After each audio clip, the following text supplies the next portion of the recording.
The question in my mind is, how do you create or relaunch a highly profitable and successful 6 to 7 figure business? With so much conflicting advice about the best ways to start and grow your business, how do you get it right the first time? I want to help entrepreneurs make a real difference and navigate the messy world of startup or relaunch. My name is John North, and this is the Startup Secrets for Entrepreneur Show. Join me today when we dig deep with our guests and get you the best blueprint so you can fast track your own business. This episode is sponsored by Evolvepreneur.app, your all-in-one online business system. Make sure you subscribe for future episodes at startupsecrets.show right now. So let's get into today's episode.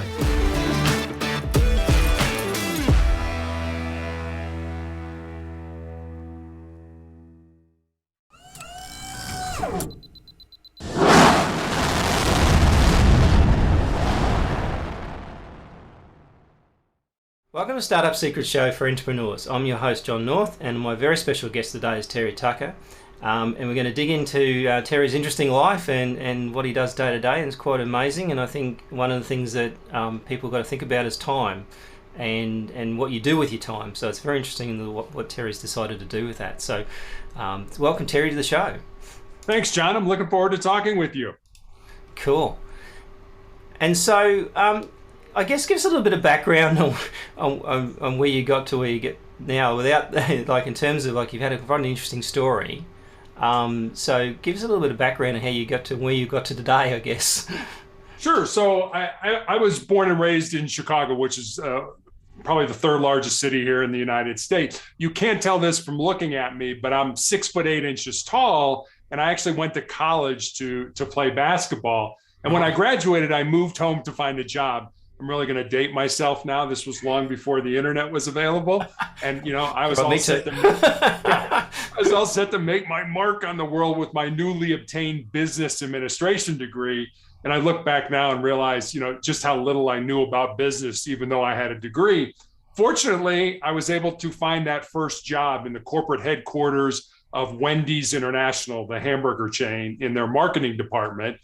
Unfortunately, I ended up living with my parents for the next 3.5 years as I helped my mom care for my father and my grandmother, who were both dying of different forms of cancer. In terms of my professional career, as I said, I was in marketing with Wendy's. Then I became a hospital administrator. And then I did a pretty big pivot, and I became a police officer, and I worked undercover narcotics. I was a SWAT team hostage negotiator. I thought that was quite interesting on your bio.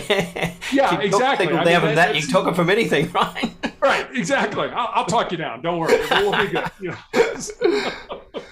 And after that, I started my own school security consulting business. I became a girls' high school basketball coach. Kind of recently, I've gotten into speaking about my cancer experience. Mm-hmm. Last year, wrote a book.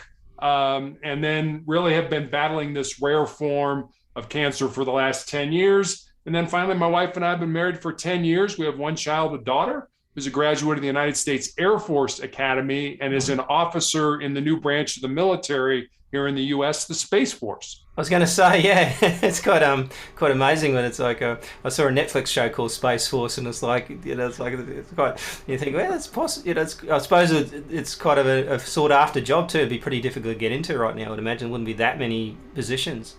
It really is, and it's one of those things that everything she does is classified, you know, top secret. So you know, all I know is she flies military satellites around the heavens, and other than that, I have no idea what she does. Scary stuff, right? Right. So, in terms of like, I guess let's talk a little bit about your cancer, because I had a cancer scare, and I think I sort of had a fleeting thing with cancer because it was all over in a week. But obviously, you weren't so lucky, right? So, how did it start off? Like you say, like about 10 years. You've been battling this. Yeah, back almost 10 years. Back in 2012, I was as mentioned, a basketball coach, and I had a callus break open on the bottom of my foot. And, you know, being a coach, you're on your feet a lot. So I didn't initially think much of it, but after a couple of weeks of it not healing, I went to see a podiatrist, a foot doctor friend of mine, and he took an x-ray and he said, Terry, I think you have a little cyst in there and I can cut it out. And he did. And he showed it to me. It was just a little gelatin sac with some white fat in it, no blood, no dark spots, nothing that concerned either one of us, but he sent it off to pathology. And then 2 weeks later, I get a call from him And as I said, he was a friend of mine. And the more difficulty he was having telling me what was going on, the more frightened I was becoming, until finally he just kind of laid it out for me. He said, Terry, I've been a doctor for 25 years. I have never seen this form of cancer. You have a rare form of melanoma that appears on the bottom of the feet or the palms of the hands. And he recommended that I go to MD Anderson Cancer Center in Houston to be treated. And so I did. And, they excised the bottom of my foot. They took out all the lymph nodes in my groin. And then when I healed, my oncologist put me on a drug called interferon, as she said, to try to kick the can down the road, to try to buy me some more time. The side effects, unfortunately, of interferon for me were that I had severe flu-like symptoms for 2 to 3 days every week after each injection. And I took those weekly injections for almost 5 years. So imagine having the flu every week for 5 years. And again, that wasn't a cure. That was just to try to keep the disease from coming back.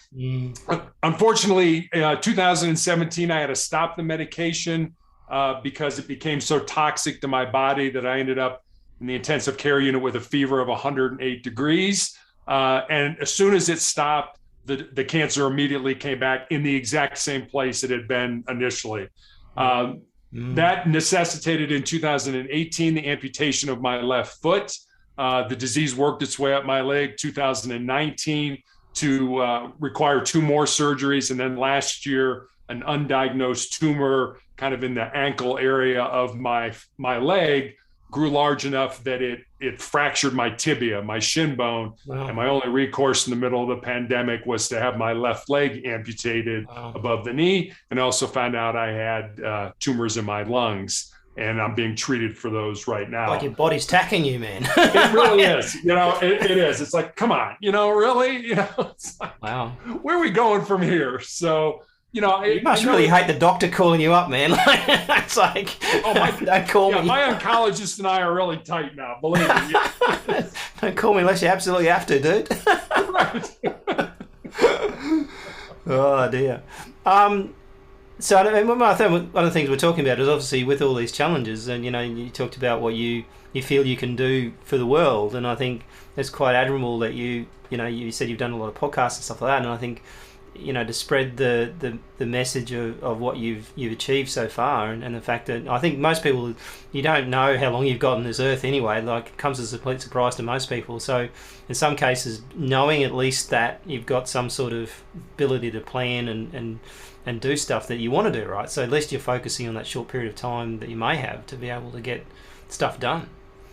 Yeah, when I found out I was going to have all this surgery and stuff like that, I actually went with my wife to the mortuary and to the cemetery and to the church, and I planned my funeral. And, I go on these podcasts and I talk about motivation and stuff like that. And so when I did that, people were like, don't you think that's kind of defeatist? And I kind of looked at them like, well, last time I checked, I think we're all going to die. I don't think anybody's working on a cure for life right now, or or anything like that. I've done a bit of reading about that, and no one really is. By the way. Exactly. So I was like, everybody dies, but not everybody really lives, and I think that's the important part to remember. And I remember here in the United States, there was a Native American Blackfoot proverb that I heard years ago that I just loved, and it goes like this: "When you were born, you cried, and the world rejoiced." Mm-hmm. Live your life in such a way so that when you die, the world cries and you rejoice. That's what I'm looking for. Sounds like a cool idea. Yeah. And so let's talk a little bit about your book you wrote, because another thing is that I think I mentioned about an author that I had that actually had a very severe cancer, like terminal. She didn't think she was going to last after about 12 months of chemo. She wrote a book during the process, and I think, when you look at it, you said, I think you spent about 3 months writing a book in between all of this. Tell me a little bit about that, and tell me a little bit about the book. Yeah, the book is called Sustainable Excellence, the 10 Principles to Leading Your Uncommon and Extraordinary Life.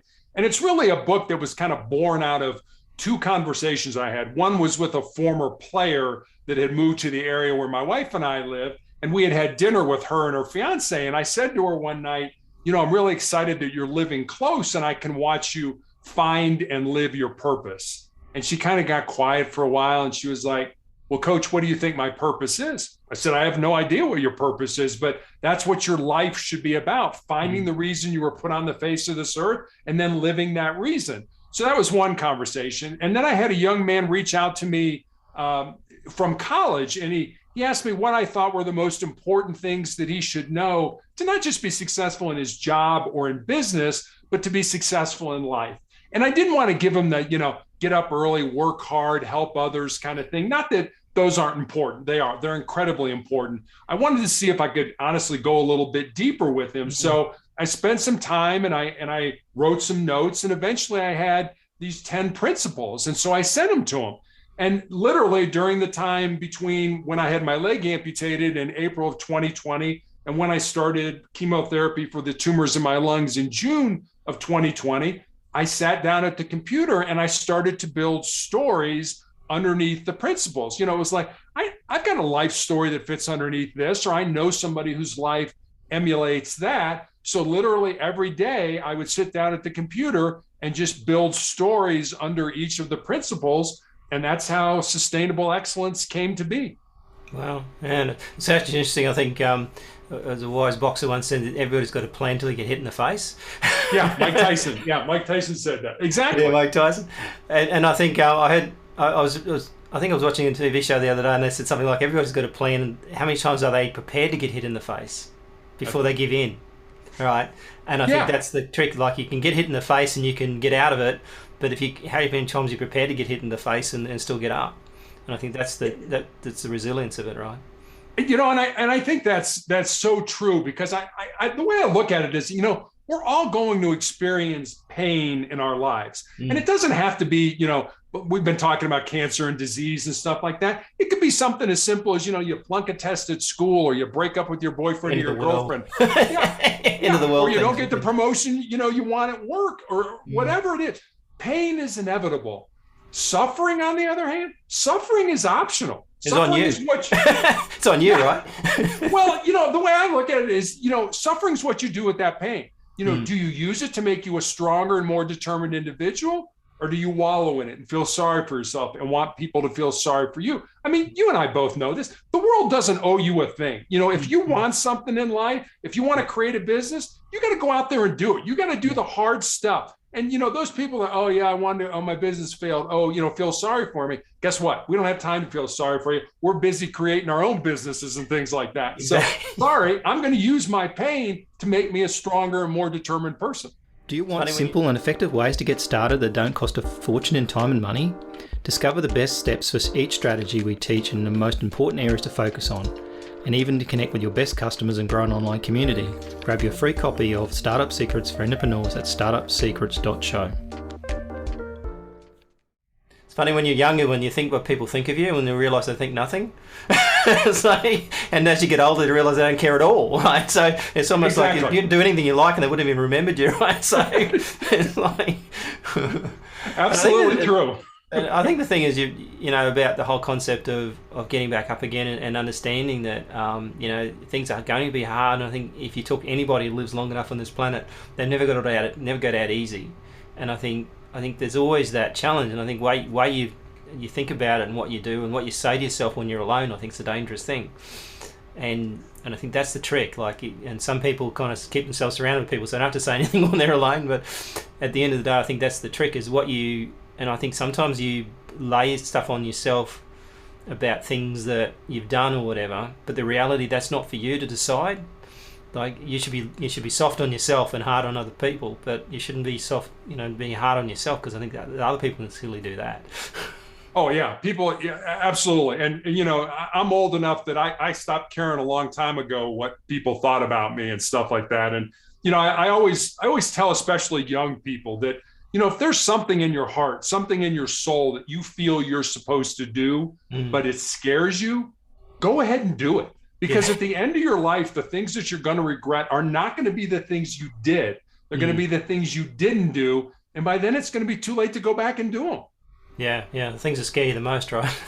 Sometimes, and they're not that, and I think it's our stories. Once you stretch a bit, you do a bit more, you realise that, hey, hang on, this is not so hard. I can get through, get the skill sets to be able to be more resilient. I think in an entrepreneur situation, which obviously our listeners mostly are thinking about it, The reality is that you've got to be resilient. You can't think that you're going to succeed.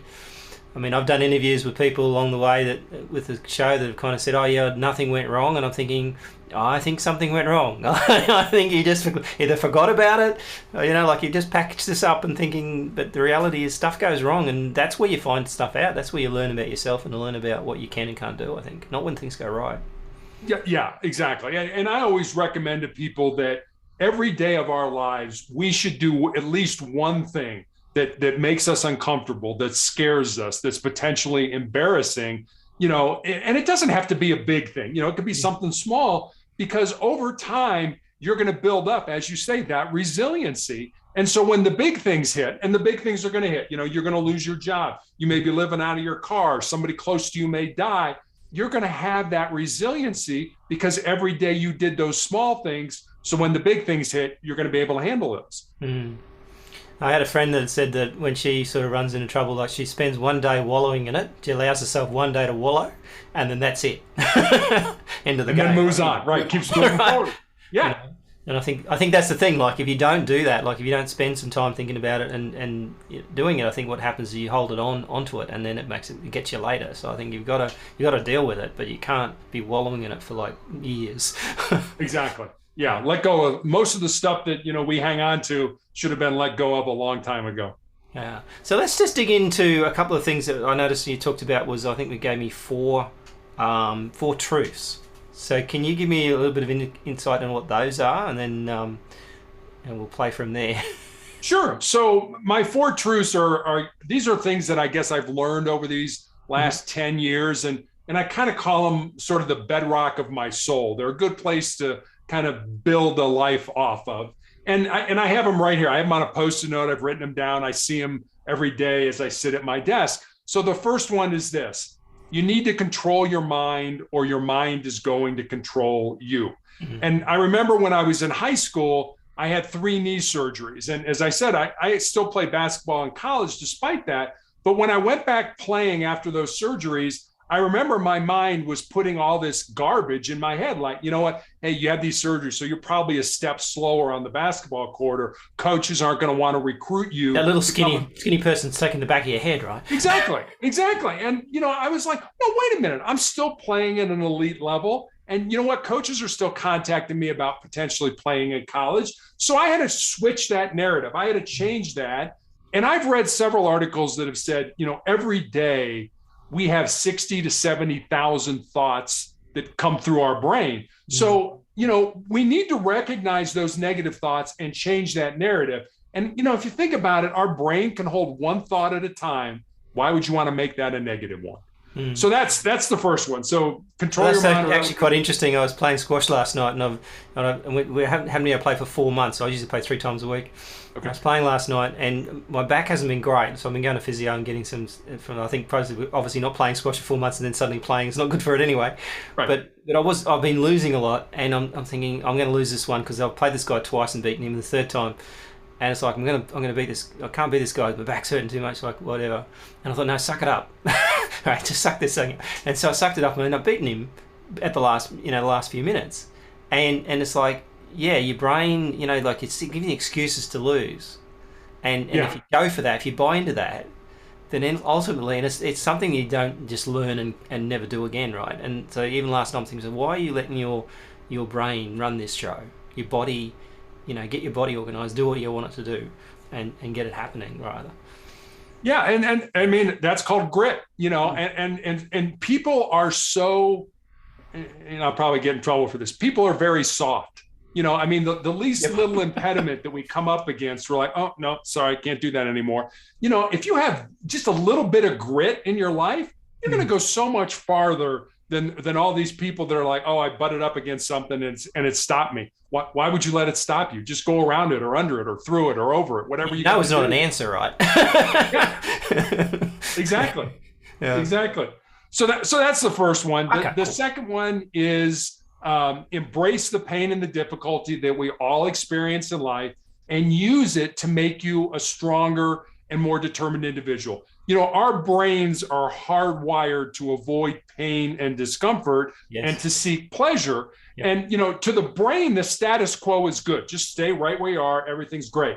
But the only way you're going to grow, the only way you're going to get better is if you step outside those comfort zones. So instead of running from pain, for me, it's just the opposite. It's take the pain and flip it inside and use it as energy, burn it as fuel to make you a stronger individual. And trust me, I am the biggest wimp in the world. If I can do it, anybody can do it. Fair enough.